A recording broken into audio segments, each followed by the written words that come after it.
Pour la prochaine heure, vous écoutez Samedi de lire avec Amélie Boivin-Enfield. Bonjour tout le monde, bienvenue à l'émission Samedi de lire et aujourd'hui, j'ai le grand bonheur de recevoir l'auteur Ghislain Tachereau. Bonjour Ghislain, comment ça va? Très bien, vous-même? Ben oui, ça va super bien. J'ai envie de te présenter à mes auditeurs qui ne te connaîtraient pas ailleurs dans le Canada. Alors, tu as un bac en théâtre de l'Université de Moncton. Oui. Tu as débuté ta carrière comme humoriste en 1989 en tant que scénariste. Par la suite, on t'a entendu à la radio, à la télévision. Et depuis quelques années, tu fais de la narration, de la voix-chant. Et de 98 à 2001, tu as publié 4 best-sellers. Oui. Alors, L'inspecteur Specteur et le doigt mort, L'inspecteur Specteur et la planète nette, L'inspecteur Specteur et le curé et Diane la foudre. Oui. Et en 2014, en septembre, t'étais de retour avec un nouveau roman, Tag. Oui. Et là, tu nous présentes ton plus récent roman, Étoile tombante, chez Goélette. C'est très bien résumé. Oui, hein? Oui. Parlons-en de Étoile tombante. Oui. Nous, on s'est rencontrés lors d'un salon cet hiver, lors du salon de Trois-Rivières, et tu me parlais que tu étais en train d'écrire ça. Oui. Alors, ça raconte l'histoire de Thomas Bernardi, qui décide de faire une vidéo sur YouTube en disant aux gens que dans 7 jours, il veut se suicider. Il est âgé de 50 ans et il invite les gens à trouver des moyens, des idées, en fait, pour ne pas qu'ils se suicident, des bonnes raisons. Et finalement, ça tourne pas comme il voudrait, là. Non, c'est ça, parce que ça a beau être un projet suicidaire. Tu sais, quand tu dis, bon, je vais avoir 50 ans, puis si vous pensez que j'ai tort de vouloir m'enlever la vie, ben vous avez 7 jours pour me faire renoncer à mon idée. On a l'impression que c'est vraiment juste un projet suicidaire. Mais dans le fond, c'est un gros trip narcissique. Parce que notre homme, il va même aller jusqu'à s'inscrire à un concours à une télé-réalité pour être sûr d'avoir vraiment tous les projecteurs dirigés vers lui. C'est que je voulais montrer que dans cette virtualité-là où on fait un appel à tous, bien sûr, tu peux dire, mettons, sur Facebook, comment on fait pour ouvrir un pot de tomates sans se faire mal aux mains, puis tu vas avoir 10 000 personnes qui vont te donner des trucs. Mais tu peux avoir aussi une absence de compassion totale. Et la virtualité de ce monde-là, de cette mondialisation-là, je trouve qu'elle déshumanise, elle éloigne la compassion. Puis d'ailleurs, au lieu d'attirer la compassion, c'est ça, il va attirer l'attention d'un désespéré, désaxé qui va le faire regretter quasiment d'avoir voulu mourir. Hein. Mais c'est souvent ça qui arrive aujourd'hui avec Internet. Les gens se permettent de dire n'importe quoi parce qu'ils savent qu'on ne sait pas qui c'est cette personne-là. Dans le fond, on ne sait pas qu'est-ce qu'elle a de l'air. Dans le fond, c'est tout simplement un nom ou un nom d'utilisateur qui est utilisé, là. Oui. Puis, il y a une recherche il y a un désir dans le monde virtuel ou dans le monde en général, mais plus précisément à cause de l'arrivée du monde virtuel, des médias sociaux aussi. Il y a un désir d'être connu à tout prix, qu'on parle de nous, mais pour n'importe quoi, pour aucune raison, pour les mauvaises raisons. Souvent, moi, pour avoir été assez connu dans les années 90, les années de Taquinons la planète, je sais très bien que c'est pas ça à la base qu'on recherche en tant qu'artiste. Moi, dans les années 90, en 90 précisément, je me suis rasé le crâne totalement parce que je me faisais tellement reconnaître sur le plateau Mont-Royal où j'habite depuis presque 25 ans que maintenant j'étais tanné. D'un côté à l'autre de la rue, on me criait « Hey, Bobinette, Bobinette! » Fait que je me suis vraiment tanné, donc je me suis rasé totalement. Mais il y a des gens qui cherchent ça, cette reconnaissance-là. À tout prix. À tout prix, sans savoir ce que ça implique. Alors, quand tu fais un métier d'artiste qui en plus te demande d'être exposé à la télévision, ben tu t'en paies un peu le prix après parce que tu perds un peu de ta liberté, de ton anonymat, ce qui est savoureux quand même, l'anonymat. Tu sais, si on demande à Céline Dion d'aller marcher sur l'avenue du Mont-Royal, je suis pas sûr qu'elle va faire 5 coins de rue. Moi, elle risque de se faire arrêter assez rapidement, puis de voir que sa liberté est très, très mince en ce bas monde. Tu sais. Donc, je voulais aussi démontrer ça, qu'il y a une espèce de course à la reconnaissance, mais la reconnaissance de quoi? La reconnaissance du fait que tu es capable de te prendre en photo 50 000 fois d'affilée. C'est ça que j'ai voulu jouer aussi avec ça un peu, là. Mais on dirait que surtout les jeunes recherchent ça. Moi, je rencontre souvent des étudiants sur mon métier pour parler de mon métier. Je leur demande souvent pourquoi ils veulent faire ça, puis ils veulent faire ça pour être populaires, pour faire de l'argent. Ouais, exactement. Il y a le côté pécuniaire aussi là-dedans qui est... Des gens y associent le fait d'être connu ou d'être vu au succès financier aussi.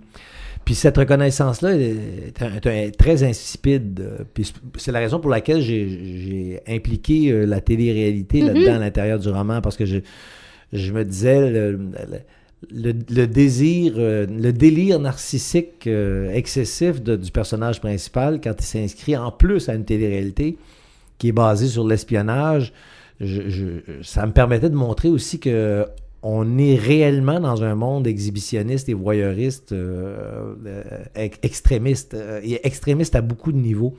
Et fait particulier, la télé-réalité oui, en question là-dedans. Oui, c'est ça, j'en allais t'en parler, parce que j'ai lu ça dans le Journal de Montréal en fin de semaine. Oui, c'est ça. J'avais déjà présenté ce projet-là de télé-réalité il y a 10 ans à un producteur, comme véritable projet télé.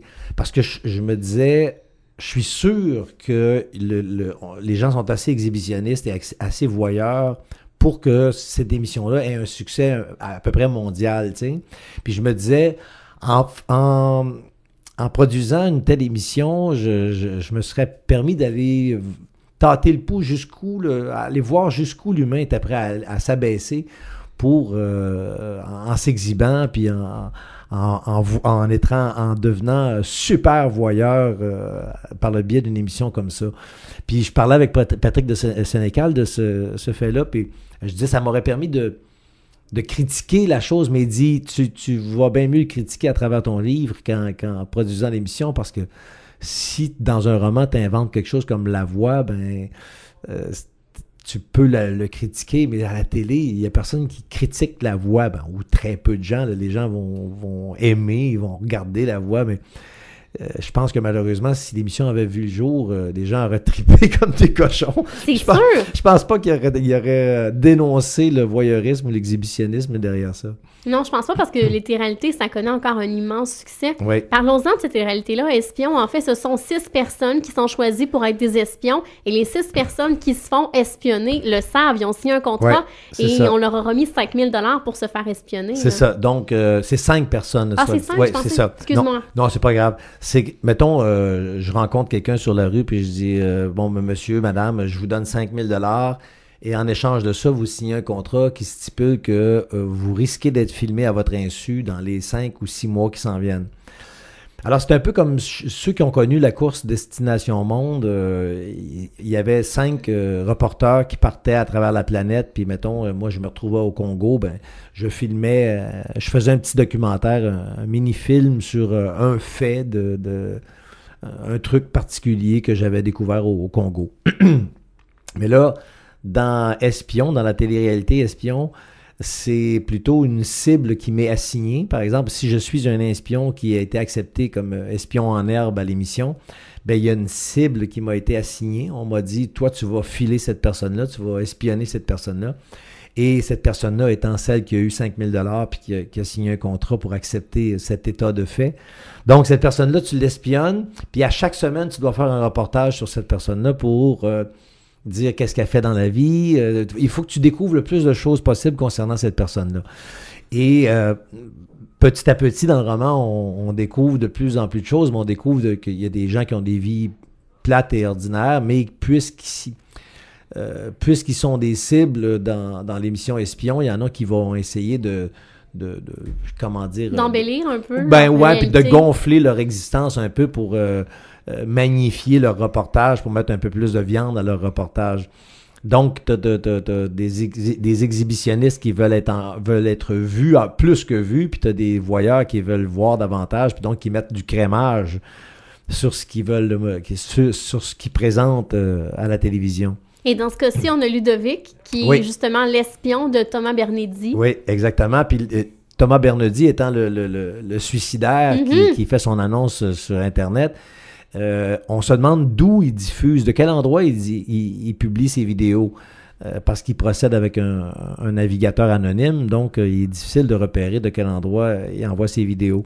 Donc le jeune Ludovic, qui a été accepté comme espion en herbe, se trouve à avoir comme cible notre ami suicidaire, puis il ne le trouve pas, donc il a de la misère à faire ses reportages de semaine en semaine, mais il se débrouille quand même assez bien. Puis il rencontre un enquêteur qui va l'aider un enquêteur Mathias Cordin, qui est Ouais, assez particulier. Oui, ben, il est désespéré, mais on comprend juste à la fin pourquoi il est aussi désespéré. Il se promène toujours avec une bière dans les mains. Oui, exactement. Puis il y a une enveloppe aussi. Il y a toujours une bière puis une enveloppe dans sa main parce qu'il y a une enveloppe dans laquelle il y a une nouvelle on sent qu'il ne veut pas apprendre qu'est-ce que va lui révéler cette lettre-là. Il la traîne toujours dans sa main. On dirait qu'il se dit quand je serai prêt, je l'aurai sous la main puis je l'ouvrirai en temps et lieu. Donc, c'est un monde qui est assez riche parce que il y a autant tu as une enquête policière, autant tu as le jeu de la télé-réalité, autant tu as le questionnement philosophique sur la valeur de la vie, sur le suicide, sur le voyeurisme, sur l'exhibitionnisme et sur la folie du désespoir, parce qu'il y a un personnage là-dedans qui va visionner le vidéo du suicidaire, puis qui va voir en ce gars-là un élément qui lui manque pour faire un rite sacrificiel assez terrible. Tu parles de l'étoile. Oui, c'est ça, un monsieur de l'étoile qui on va l'apprendre plus tard, est quelqu'un qui a perdu un être cher, puis ça l'a rendu carrément fou, puis ça l'a amené à vouloir faire une cérémonie sacrificielle assez terrible. Oui, c'est assez troublant. Ouais, moi, quand j'ai lu la fin, là, j'étais comme « Ouf! Ça vient nous ébranler! » C'est ça. Mettons qu'on est assez loin des années d'humour que j'ai derrière la cravate. Mais est-ce que c'est dur, justement, pour un auteur d'écrire, justement, des passages plus difficiles comme ceux-là? Ben non, parce que je dirais que le dénominateur commun de tous les humoristes, en général, c'est une grande sensibilité. Fait que cette sensibilité-là te sert autant à décrire l'horreur qu'à décrire le risible, que l'absurde, que le comique, que le joli. Tu sais, je pense à l'horreur, justement, de la cérémonie finale dans le roman, mais je pense aussi à des descriptions comme... moi, je suis un amoureux de la gueule qu'offre le pissenlit quand il arrive au printemps, puis après ça, quand il se transforme. Tu sais, c'est un jaune pétant qui est quasiment comme un soleil, puis qui se transforme en espèce de neige estivale après ses semences deviennent volatiles, deviennent comme des flocons de neige qui s'envolent au vent. Fait que je suis capable de faire des descriptions assez noires, mais je suis capable de faire de belles descriptions aussi dans ma vie. Si tu me permets, Ghislain, on s'arrête et on retourne, on continue de parler de ton plus récent roman. Excellent.